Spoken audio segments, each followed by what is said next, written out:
I mean, at some point during our engagement, we did discuss like why are we so up and down, and there were lots of moving parts with taking care of dad, and it felt like you and I had to be in sync with everything. I And that think for me, we had like two challenges, okay? The one is I had genuinely heard the Lord tell me to leave the job I was doing to take care of your father. and that's when we realized that we worked well together, but we also could perceive that we were being put through some kind of school. And today we often get people asking us, so how do you do so much together? And But now I had people telling me, but listen, the same family, when they come for their lobola, they're not gonna say you were helping our father. And I think it's because God knew that there was a future that required teamwork, or this level of teamwork. And so he was putting it within the foundations. Here's the thing about foundations. Foundations determine the strength of a structure. Foundations determine how this building will stand. When you join an already standing thing, you have no idea what those foundations are. The humble beginnings allows you to truly know who it is or what it is that you're dealing with. And then I remember just feeling a bit lost, and even speaking to a certain pastor who then said to me, listen, are you in the will of God? Yeah. You know, and I had to take days and really seek the Lord and ask him. I'm like, but Lord, there's a pressure. I've heard as a man, this has to be together.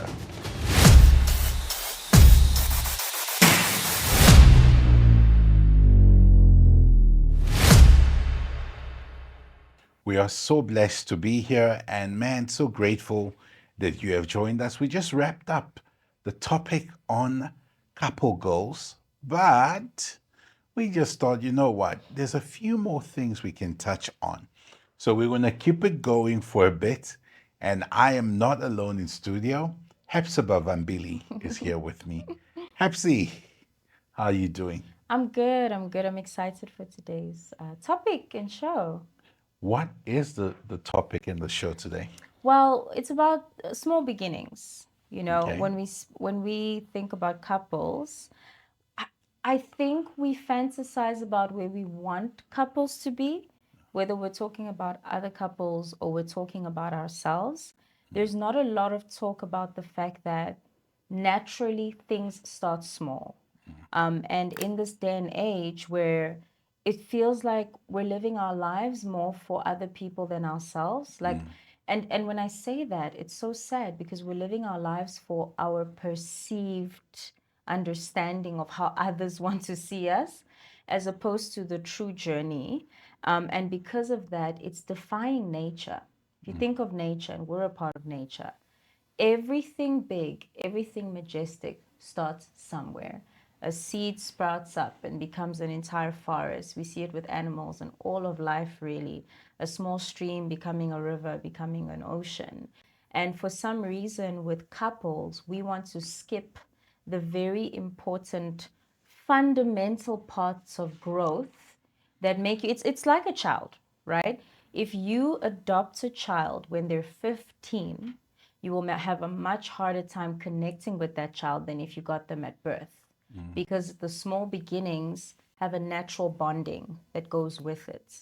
We want to meet each other when we're 15. We want that mature version of each other, because what are the benefits of having a teenager as opposed to a baby? There are many. The teenager can communicate, they can take care of themselves, they've got a life of their own. So where you get freedom, you forfeit connection. So a lot of our relationships are forfeiting connection for freedom. I want to kind of use the animal kingdom to also explain what you're saying. There's a relationship that exists between cheetahs and lions, okay? Where a cheetah will not let a lion cub live Yeah. because it knows if I let it live, tomorrow it'll be the lion that kills me. So what they do is they hunt lion cubs, and they're not even going to eat them. They just want to kill them to make sure in future I don't have this lion that comes after me.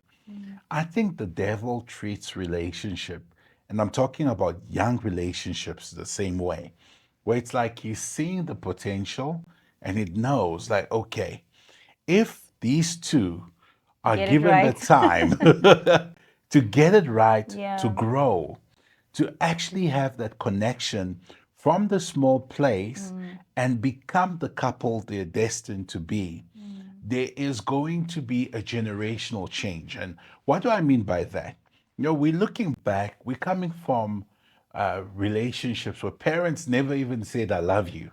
You know, and I feel I can't talk about the other races, but in the African culture, I mean, saying I love you know, in front of your children, it's like, Respect. you know, have you even seen your parents give each other a kiss?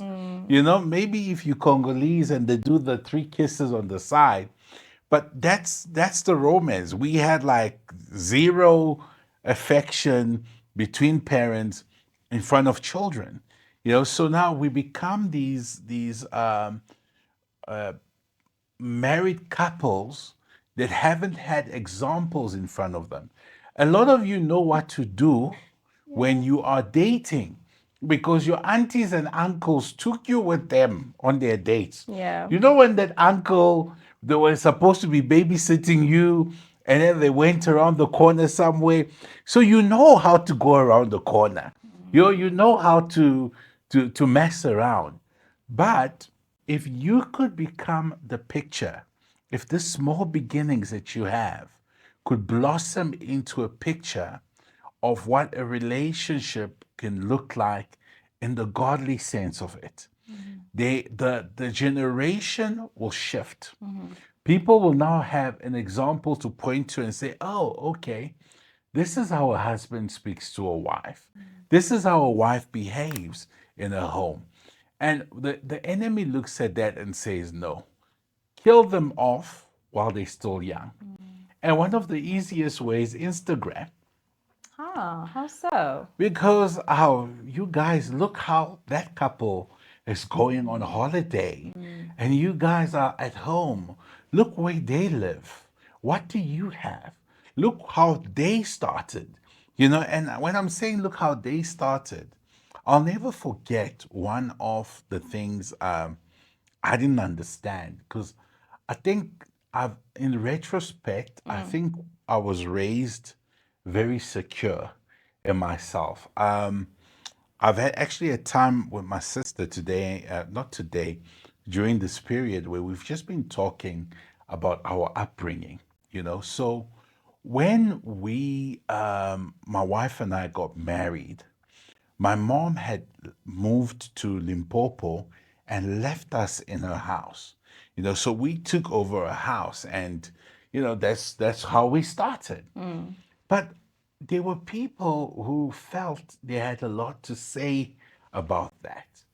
And I just look back at it and think, whoa, what if that affected us as a couple? What if we sat down and thought, oh, okay, you know, let's look down on our beginnings? What could that have caused Yeah. in our relationship? Because people don't start the same. You know, some of you, maybe you listening to us and you're starting off in a shack. You know, maybe you're in a village somewhere and you've got a little hut and that's your beginning. Sometimes you could come from a wealthier family and maybe you are starting off in a mansion. But you and I know there's always a bigger mansion. You know, there's always a bigger car. You know, so there isn't really a line where we can say, okay, if you start here, people Yeah. won't have something to say about you. Yeah. You know, there's always something to say. Yeah. There's always a better picture on Instagram. So you and your partner need to sit down and ask yourselves, are we okay with what it is right now? Yeah, and I think beyond you guys being okay with it as partners, I think you need to be okay with it yourself. I think you need to go on an individual journey of what you're doing there and why you're doing it. Like, for example, for me, how we started, what you mentioned, taking over your mother's house, not only did it make sense for me, I actually felt very blessed because I felt like here we are, a young couple. We're still trying to figure it out. You know, what are we going to do? We spoke a lot about business. We spoke a lot about academics. Like, what direction are we going to go in? And we felt like that moment was a pause that a lot of people don't get. And it was in that season that we got to talk about what we wanted to be and who we wanted to be and what business we wanted to go into and what dreams we wanted to pursue. And I can honestly say that today, most of that stuff we've achieved. And it's because we were given the opportunity to not have the kind of responsibilities we would We have didn't have had. rent to We didn't have pay. rent to pay. So when we finally got our act together, as people would say, and now we had bills to pay and mortgages and everything, we appreciated that season even more. But I like the fact that we were present in our small beginnings. We knew even back then that we had it really easy. But to speak a bit more on the individual journey, I felt that this fantasy that I sometimes bring up, that we love fantasy. We're in a generation of fantasy. Like, we live more in our heads than we do in our actual reality. We approach God more with fantasy than we do with reality. And what I mean by that is this: when we got married, I had just come back from what I thought was a permanent move overseas. Life happened. I came back and I decided I can't go back. It coincided with the passing of my dad. At the same time, my husband had left the work he was doing because he was helping with what was happening with my dad. And on top of that, it was very clear that he had been in ministry for many, many years, that he felt the call for him to leave law and join ministry. Common sense to me was, it's not like you married a pilot. Like, I don't know what else people, it's like people wanted me to join their misery at that time. I understood that having married someone who is in ministry and has left work to help in your family means that we're going to start small until the Lord establishes us in whatever ministry He feels we can now do together. I don't know, like, for me, it not only made sense, but I felt blessed that as a young couple, we could just figure it out, man. And I didn't understand the pressure that everyone was trying to put on us to have it sorted. Someone around us, I wonder if they'll remember, if you're watching this, also went through something similar where she felt her spouse was in between careers. And she came to me and she said, Hephzibah, I'm so embarrassed. Like, what do I tell people he does? And my reply to her is, why do you care? What do you mean? And I remember my reaction was so shocking to her that it jolted her into reality, because I think that for women, Dany, there's a different reality about small beginnings. I think particularly women are told, if you can't set up a career for yourself, be pretty and marry rich. So there's always that, you can always fall back on the marry rich. Yeah. So him having a stable, pronounceable career Yeah. is a huge part of women and getting married. Find a man who is financially secure so that he can give you a specific type of life. I don't see that in scripture. I see God putting people together who have a specific call. And sometimes that person is already established. And other times, like Jacob, he shows up to Laban's house with nothing and works for two daughters for 14 years. That man showed up with nothing. And so, understanding what you're in, sometimes you're an Esther. And there's no problem being an Esther, but everybody can't be an Esther. I think it's when we start these fantasies of, I'm Esther and I've walked into a palace. And listen, I'm not chastising the palace. There is someone called to enter a palace, and you need to go there and do that which God has called you to do.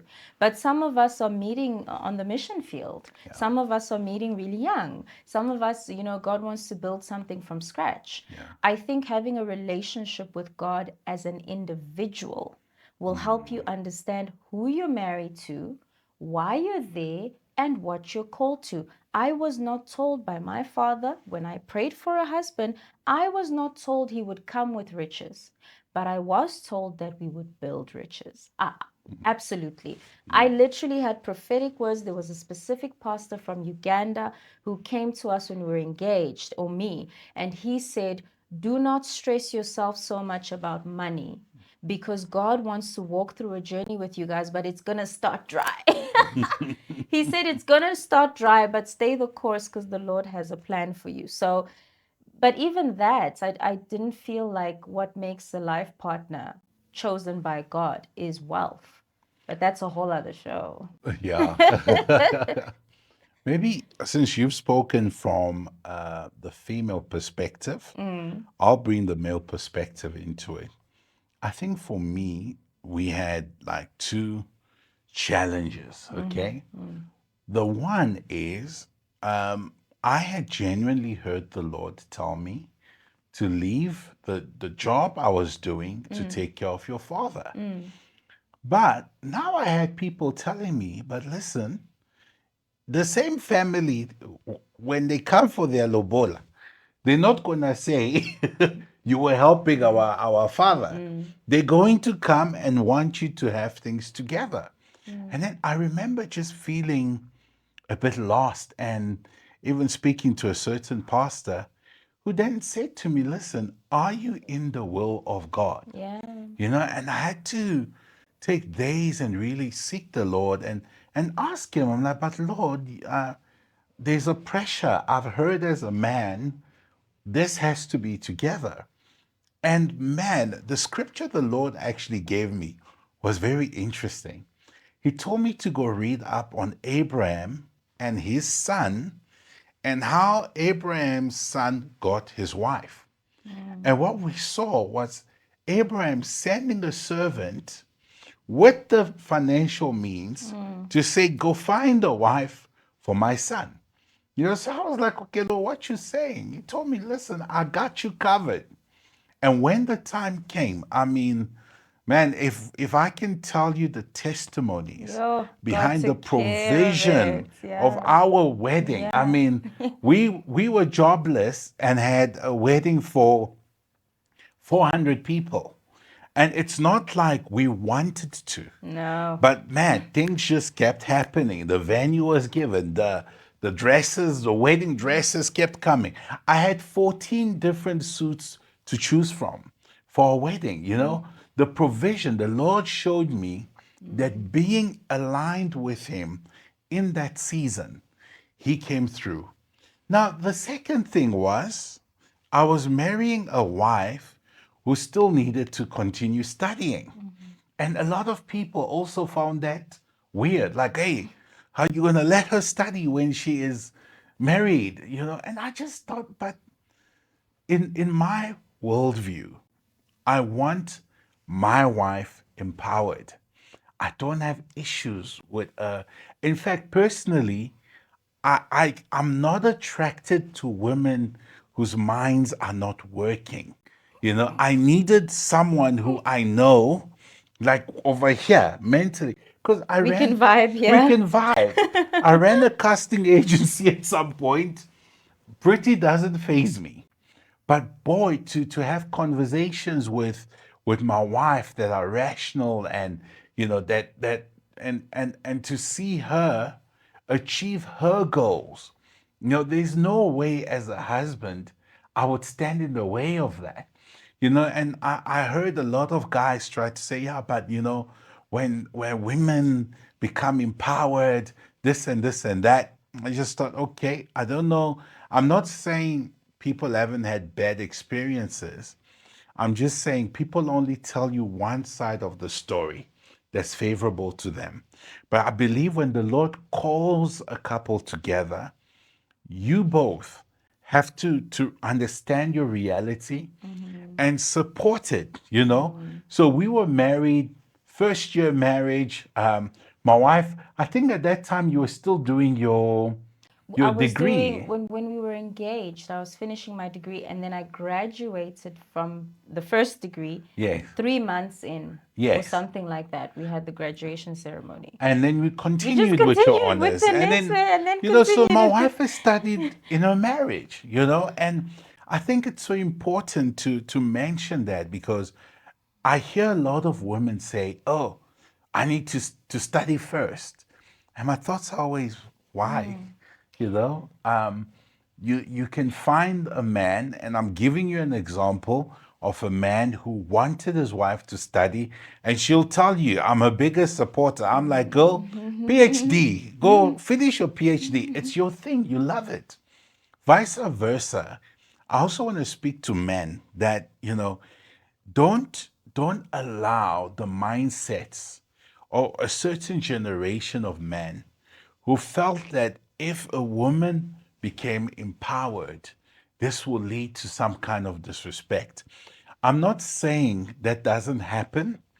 I'm just saying that's not always the case. In fact, in the environment we're living in, many times, what if you, as a husband, you get disabled or something? You want to be in a household where both husband and wife are empowered. Even if you want your wife to be a stay-at-home wife, but let her at least be empowered in case anything was to happen to you. But beyond that, I felt, and I still feel, that we need to embrace our personal journeys, Yeah, okay? yeah. Now, as we talk about small beginnings, I want us to be clear. We're not saying everyone has to start where we started. Small is relative. Small is relative. There's someone right now who is a CEO of a certain company, And that's but small. that's small for you. You're like, "Man, I need to go out on my own." And in your small, there's someone who can walk that path with you. But don't find couples who've achieved what you're trying to achieve and make them the standard of how you need to start. Start where you are, but build a solid connection. Because guess what? You might not be around for a long time. And you might go through seasons where work is really pulling you in. So when God gives you a small season, a season where you can figure it out. And when I say figure it out, you guys need to have proper WWE at home. Okay? Have your fights, have your arguments, learn how to argue, learn how to not fight. But it's your small place. You don't yet have the pressure of where you're going. So you guys, you want the full story with all the pressure that comes with it, and then you want to start your marriage there. No. The Lord will sometimes pull you back. I'll never forget when He pulled me back. And I was working a job at that point where I was traveling almost every weekend, and now it was like, oh, just be here, not working, helping this family. I'm like, huh? At that point, I didn't even know there'll be a relationship coming out of it. It didn't make sense. As a man, I was panicking. Like, Lord, what you doing to me? I should be making an income, but it's what we needed. And when people see how much we do together, it comes It from that comes from foundation. there. We had no clue. I mean, at some point during our engagement, we did discuss like why are we so up and down? And there were lots of moving parts with taking care of dad. And it felt like you and I had to be in sync with everything. And that's when we realized that we worked well together, but we also could perceive that we were being put through some kind of school. And today we often get people asking us, how do you do so much together? And I think it's because God knew that there was a future that required teamwork, or this level of teamwork. And so He was putting it within the foundations. Here's the thing about foundations: foundations determine the strength of a structure. Foundations determine how this building will stand. When you join an already standing thing, you have no idea what those foundations are. The humble beginnings allows you to truly know who it is or what it is that you're dealing with. But I think more than just uplifting this idea of humble beginnings, what's scaring me is that people would rather compromise their holiness than begin humble, which is something that I feel really needs to be discussed. Because when you say, I'm not going to be with this man, I'm going to speak from a female perspective. When you say, I'm not going to be with this man because he doesn't have money, then why are you still sleeping with him? I'm so serious. It's like I can't marry him because he does. What are you doing there? It's like we don't want to be married and have nothing, but we will be compromising while dating and have nothing. And I really want us to continue this conversation so that we can see how the godliness is being taken out of a conversation where we know people who had to elope because they wouldn't let them get married. But the reason they eloped is because they wanted to keep holy. They knew they wanted to be together.